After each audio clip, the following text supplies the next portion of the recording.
आप सभी को राधे राधे, जय श्री कृष्णा। मैं सूर्यकांत द्विवेदी कैवल्य एस्ट्रो वर्ल्ड की तरफ से आप सभी का एक बार पुनः से स्वागत करता हूं। आप सभी का एक बार पुनः से हार्दिक अभिनंदन करता हूं। आज का जो मैं महामंत्र लेकर के आया हूं, यूट्यूब की दुनिया का एक ऐसा अद्भुत चमत्कारिक मंत्र है और यह भी मंत्र मेरे हर मंत्र की तरह स्वयं सिद्ध है और बंगाली मंत्र है। और आप YouTube पर कहीं भी जाकर के देख लीजिए, ये वाला मंत्र तो आपको नहीं ही मिलने वाला है। ये मंत्र पहली बार केवल और केवल मेरे ही चैनल पर यानी कि कैवल्य एस्ट्रो वर्ल्ड चैनल पर आपको प्राप्त हो रहा है।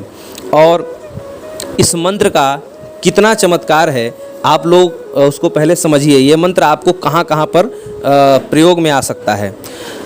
ये मंत्र आपको कोर्ट कचहरी मुकदमे में काम आ सकता है, रोज़ रोज़ के लड़ाई झंझट में काम आ सकता है, दुश्मन को शांत कराने में काम आ सकता है, दुश्मन का क्रोध वश में करने में काम आ सकता है, पति पत्नी के रोज़ के झगड़े में काम आ सकता है, सास बहू के रोज़ के झगड़े में काम आ सकता है।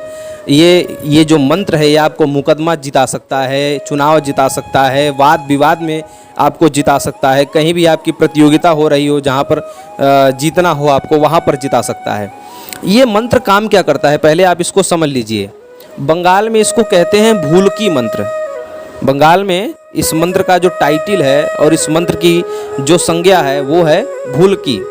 इस मंत्र के प्रयोग करने से जो व्यक्ति यह प्रयोग करता है और जिसके ऊपर यह प्रयोग करता है, मान लीजिए कि आप प्रथम व्यक्ति हैं और जिस दूसरे व्यक्ति यानी द्वितीय व्यक्ति के ऊपर आप जिसके ऊपर प्रयोग करेंगे वह आपको हो सकता है गाली देने आ रहा हो सकता है वह आपको मारने आ रहा हो सकता है वह आपको ताने बोलने आ रहा हो, कुछ कटुक वचन सुनाने आ रहा हो, आपसे स्पेशली झगड़ा करने आ रहा हो या किसी बात पर आपसे विवाद करने आ रहा हो, किसी बात पर आपसे कुछ ऐसा कहने सुनने आ रहा हो जिससे बहुत बड़ा बवाल खड़ा हो सकता है।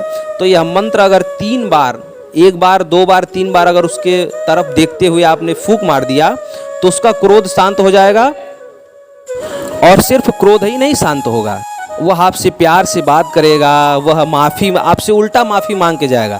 कभी कभी ऐसा होता है कि आपकी ही गलती होगी, लेकिन जब यह मंत्र आप उसके ऊपर मार देंगे, उसकी तरफ 3 बार देखते हुए 3 फूंक मार देंगे तो पता नहीं उसको क्या हो जाएगा। उसके अंदर एक अजीब सी भावना आ जाएगी, नहीं गलती मेरी ही थी। चाहे लाख गलती आप किए हों लेकिन वह खुद की गलती मान के जाएगा, आपसे माफ़ी मांगेगा और आपके पैर तक पड़ेगा। इतनी उसकी सामर्थ्य गिर जाएगी और इतना उसका स्वाभिमान डावाडोल हो जाएगा कि वह खुद आपसे माफ़ी मांगने जाएगा। कभी आप बड़े अधिकारियों के सामने जाइए जहां आपको डांट, कभी आप बॉस के सामने जाइए जहां पर बॉस आप पहले ही तैयारी करके बैठा हुआ कि आपको डांटेगा आज, या कभी आप थाने में जाइए और वहां पर तो लोग जो पुलिस वाले होते हैं वो डांटते ही हैं। तो आप ये मंत्र मन में पढ़ते पढ़ते 3 बार ऐसे उसकी तरफ देखते हुए ऐसा फूंक मारिए कि वो समझ भी ना पाए और आपकी फूंक भी लग जाए। आप देखेंगे कि वो थानेदार जो होगा वह खुद आपको कहेगा कि ये ठीक नहीं है और आप जा सकते हैं। मतलब ये सारी चीज़ें आप अच्छे काम के लिए करिए। जब आप लगता हो कि आपके साथ बुरा हो रहा हो तभी आप लोग ये काम करिए, अच्छे के लिए काम करिए। आपने अपराध किया है और इस मंत्र से आप कुछ देर के लिए बच तो जाएंगे, लेकिन कहीं ना कहीं ऊपर वाला तो आपको हो सकता है इससे बड़ी सज़ा दे दे। इसलिए आपने अगर गलती की है तो आप खुद माफ़ी मांगिए, और अगर गलती नहीं है तभी इस मंत्र का प्रयोग करिए। सच्चाई के लिए इस मंत्र का प्रयोग करेंगे आपको पुण्य मिलेगा। लेकिन अगर बुरे कर्म के आप गलती भी कर रहे हैं और मंत्र फूंक फूंक करके बचते जा रहे हैं तो हो सकता है कुछ ऐसी भगवान ऊपर की सरकार ने कुछ ऐसी सज़ा आपके लिए निर्धारित कर रखी हो जो बहुत बड़ी हो। इसलिए इस मंत्र का कभी गलत प्रयोग मत करिए। लेकिन हाँ, जैसे आपको लगता है आप घर जा रहे हैं, आप दिन भर काम करके थके हारे हुए जा रहे हैं, पत्नी आपसे लड़ने के लिए पहले से ही बैठी हुई है, वहाँ आप उस तरफ देखते हुए फूंक मार दीजिए। आपके पिताजी आपको डांटने वाले हैं, आप परीक्षा में फेल हो रहे हैं या कुछ भी ऐसा है तो आप पिताजी की तरफ देख करके भी फूंक मार सकते हैं, माताजी की तरफ देख करके भी फूंक मार सकते हैं। आपका बड़ा भाई या आपका छोटा भाई आपसे लड़ने के लिए बैठा हुआ है, उसकी तरफ देख के भी आप फूंक मार सकते हैं। आप अपनी बहन की तरफ देख करके भी फूंक मार सकते हैं। कोई पड़ोसी आपकी शिकायत लेकर के आता है तो उस पड़ोसी या पड़ोसन की तरफ देख करके भी फूंक मार सकते हैं। कोर्ट कचहरी मुकदमे में जज की तरफ देखते हुए फूंक मार सकते हैं, या जो विरोधी वकील होता है उसकी तरफ देखते हुए भी फूंक मार सकते हैं, या जो केस लगाने वाला जो प्रतिपक्षी है आपका यानी आपका विपक्षी है उसको देखते हुए भी फूंक मार सकते हैं। नेता जो चुनाव में नेता लोग चुनाव उठते हैं वो लोग भी अपने जो विपरीत दल के लोग हैं उनकी तरफ देखते हुए भी फूंक मार सकते हैं, उनका सिक्का नहीं चलेगा, यानी कि वो अपनी बात ही नहीं रख पाएंगे, क्योंकि ये मंत्र वो जो बात कहना रहेगा वो भूल जाएंगे। भूलगी का मतलब ये होता है कि जो उसको करना था वो भूल गया। कोई गुस्सा करके आपको गाली देने आया था, उसका वो भूल गया, तो उसको मजबूरी है कि वो जो काम करने आया था वो भूला, तो कि डंडा लेकर के आया, कुछ करने आया, तो माफ़ी मांगना उसकी स्वाभाविकता हो जाएगी, क्योंकि मेन जो काम है वो भूल जाएगा। ऐसे लोग इस मंत्र का आजकल ज़्यादा प्रयोग नौकरी वगैरह पाने में भी लोग कर रहे हैं, या पहले लोग करवाते थे कि जो आपसे प्रश्न पूछना है वो भूल जाएगा, कुछ दोबारा प्रश्न करेगा। इस प्रकार से ऐसा इंटरव्यू वगैरह में भी इस मंत्र का प्रयोग काम लिया जा सकता है। तो मंत्र स्वयं सिद्ध है। स्क्रीन पर मैं कटिंग भी दे रहा हूँ, और ये कटिंग देख सकते हैं आप, और इस मंत्र को मैं साफ स्वच्छ अक्षरों में डिस्क्रिप्शन बॉक्स में भी लिख दे रहा हूँ। एक मंत्र है, इसके लाखों प्रयोग हैं, इससे जितने चाहे जिस आप बुद्धि लगाइए। और एक बात ये भी बता दूँ, ये ऐसा नहीं है कि आप जजमान को करके नहीं, जो करना है उसी के ऊपर काम करेगा। जैसे आपको काम करना है तो आप ही इस मंत्र को याद करिए और आप ही प्रयोग करिए। ऐसा नहीं कि जजमान की तरफ से आप करके दे रहे हैं, नहीं, आपके क्लाइंटों के ऊपर ये काम नहीं करेगा। आज जो जिसको प्रयोग लेना है वो खुद काम करे, क्योंकि इसमें ना तो आमार बोलना है ना तो अमुकेर बोलना है।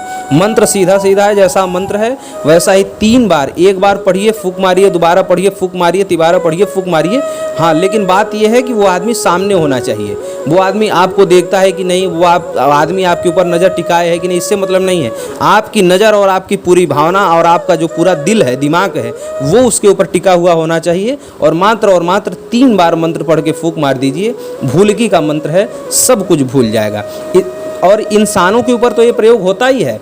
अगर सामने वाला प्रतिपक्षी सांप हो, सामने वाला प्रतिपक्षी शेर हो, ऐसे खूंखार जानवरों के ऊपर भी यह मंत्र काम करता है। और यह मंत्र जंगल के आदिवासी लोगों ने इसीलिए बनाया था, ताकि इसीलिए सिद्ध किया था ताकि ऐसे चीज़ों से भी बचा जा सके। दुश्मनों से रक्षा करेगा, खूंखार जानवरों से रक्षा करेगा, मुकदमे कोर्ट से रक्षा करेगा, और इंटरव्यू में गलत प्रकार के प्रश्नों से भी रक्षा करेगा।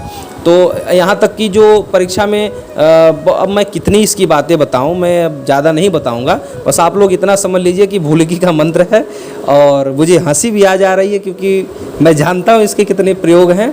तो बस आप लोग अपने दिमाग से इसका प्रयोग करिए, दिमाग से इसका आनंद लेते रहिए, और बस सत्कर्म के लिए, अच्छे काम के लिए इसका प्रयोग करिए, इसका लाभ लीजिए। लड़ाई झगड़ा झंझट करना अच्छी बात नहीं है, गोली बंदूक चलाना अच्छी बात नहीं है। इसलिए ऐसे मंत्रों का प्रयोग करके, भूलगी का प्रयोग करके भुलवा दीजिए दुश्मन को।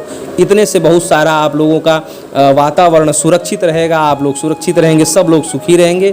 इसीलिए इस मंत्र का प्रयोग बनाया गया था। तो आशा और उम्मीद करता हूँ कि इसका आप लोग लाभ लेंगे। और यूट्यूब पर खोज लीजिए, ऐसा मंत्र आपको नहीं मिलेगा, ये पहली बार मैं ही दे रहा हूँ। तो राधे राधे।